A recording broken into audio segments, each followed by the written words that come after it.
日本では個別に敷地が、分けられてしまって、その境界沿いに、塀が建てられるのが一般的です。そのため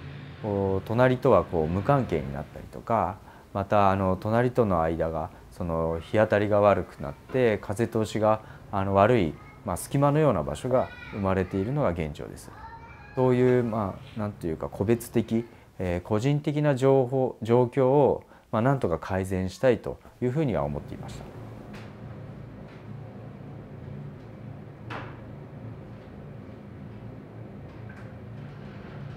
この家が建つエリアは、近くに古い、お寺があったりとか、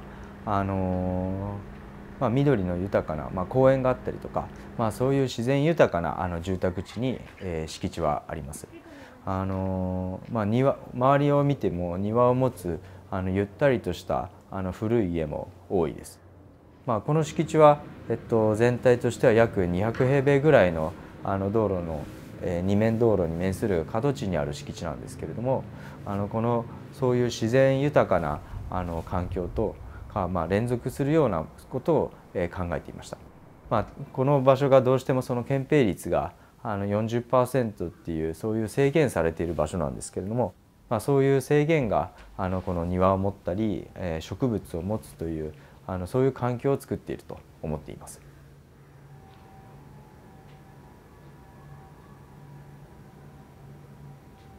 一つの敷地に一つの建物というのがどうしてもその日本の法律の建物を建てる上での原則になります。そのためこの敷地でもこの一つの敷地を二つに分けて土地を分けて作るという必要がありました。ただしその分けた境界線上に塀を建てることはせずに、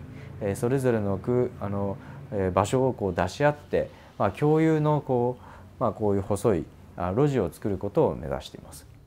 路地は車の入ってこない安全で、人間のための空間でもあると思っています。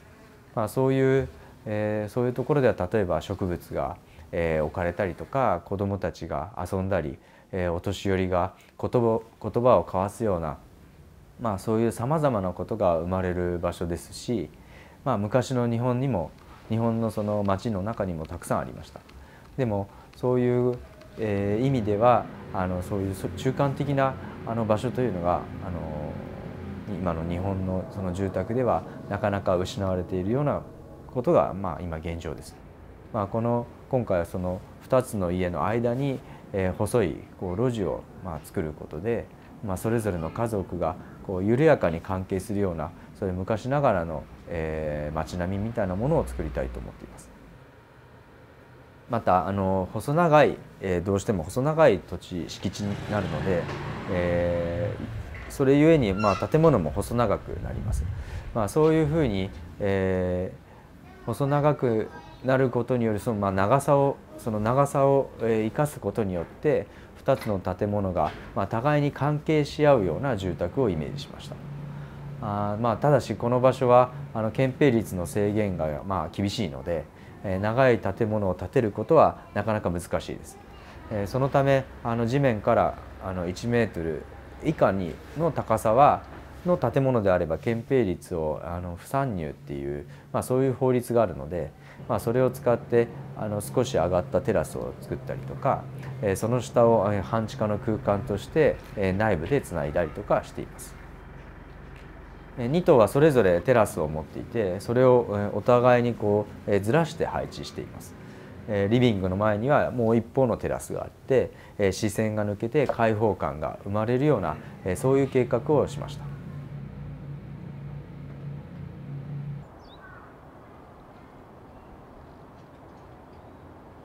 道路側が私の家で、もう一方が義理の妹家族の家になってます。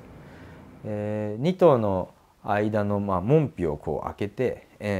開けると路地にアプローチできて、そのどちらの家もその路地から玄関に入るような計画になっています。私の家は角にエントランス兼アトリエがあって、そこから階段を降りて少し暗い半地下の水回りがあります。でそこをさらに階段を上るとキッチンと、ダイニングがある、建物の、ほぼ中央にキッチンを配置して、妻がこの家全体をこう見渡せるようなそういう計画にしました。あとそれぞれの、床ですとか、屋根などは、少しずつこの、高さを変えています。そういうことによっていろいろな場所がこう、生まれて、そこにさまざまなこう窓を設けることで小さな場所がこう、形を変えながら大きさを変えながら連続するように考えました。また義理の妹の、家についてはLDK をリビングを建物の中心に配置して、そのすぐ近くに水回りを、設けた、コンパクトな動線にしています。その上の2階には寝室があったり、もう一方の地下階段を下がったところには半地下部分の静かなプレイルームがあるような、そういう計画になっています。